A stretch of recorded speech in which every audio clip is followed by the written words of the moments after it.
উচ্চশিক্ষা আমাদের general understanding হলো গিয়ে আফটার ইন্টারমিডিয়েট যখন আন্ডারগ্রেডটা স্টার্ট হয় তখন থেকে আমাদের উচ্চশিক্ষার বাউন্ডারিটা স্টার্ট হয়। তো এইখানে আন্ডারগ্রেড কমপ্লিট করার পরে আবার masters and PhD and all this ওইটা একটা সাব বাউন্ডারি বলা যেতে পারে।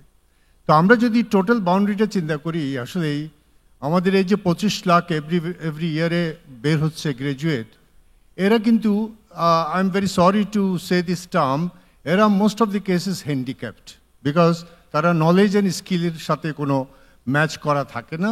ট্রেডিশনাল কতগুলো কোর্স করে আমাদের আন্ডারগ্রেড কমপ্লিট করে এবং তারা মার্কেটে আসে, এবং এই কারণে তাদের একটা অ্যাসপিরেশনস অ্যান্ড এক্সপেকটেশন ডেভেলপ করে বলে তারা যে কোনো কাজে এনগেজও হতে পারে না। এই কারণে আলটিমেটলি তারা টোটাল আমাদের ইকোনমিতে কন্ট্রিবিউট করতে পারে না।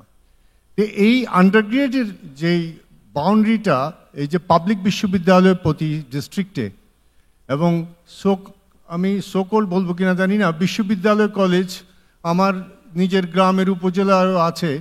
তো স্টুডেন্টকে জিজ্ঞেস করি তুমি কি পড়ো, বলে আমি অ্যাকাউন্টিংয়ে অনার্স পড়ছি। তোমার টিচার কজন আছে? দুইজনের মধ্যে একজন পার্ট টাইম আছে, একজন ফুল টাইম আছে, only 2, believe me or not.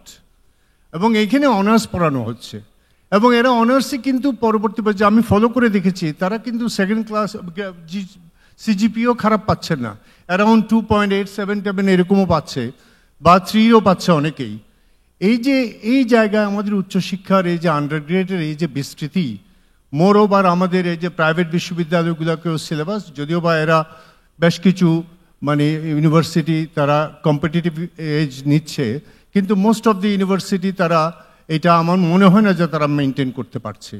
এবং এদের এখানে এই আন্ডারগ্রেডে তো আমার মনে হয় পোস্ট গ্রাজুয়েট না, আন্ডারগ্রেডও একটা রেস্ট্রিকশন ইম্পোজ করা উচিত কারা আন্ডারগ্রেড পড়তে যাবে। কারণ 4 বছর সময় দিয়ে আন্ডারগ্রেড করে অনার্স যারা করে, লাইফের কিন্তু 4 বছর ইজ দি গোল্ডেন টাইম চলে যায় তাদের। এরপরে অ্যারাউন্ড 26 হয়ে যায়, এরপরে তারা মার্কেটে নামে, তখন তাদের এজিলিটিটা থাকে না। এবং আমি যদি বলি প্রাণকে যদি বলি বা গ্রামীণকে যদি বলি, তারা কিন্তু এদের রিক্রুট করে না, লিটারেলি করে না এরা।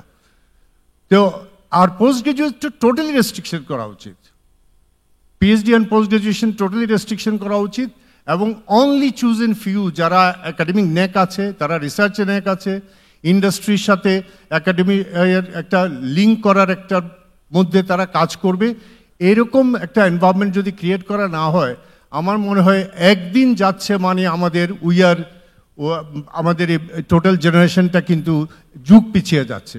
কাজে আমার মনে হয় এই সমস্ত ডিসকাশন তো হবেই, কিন্তু অ্যাকশনগুলো আর্লি নেওয়া বেটার, এবং এগুলো নিয়ে ড্রাস্টিক অনেক সময় এগুলা যেটা অনেক সময় আনওয়েলকামিংও হতে পারে, অনেকে প্রথমে রেসিস্ট করবে, কিন্তু আমার মনে হয় we have to strike the balance just now.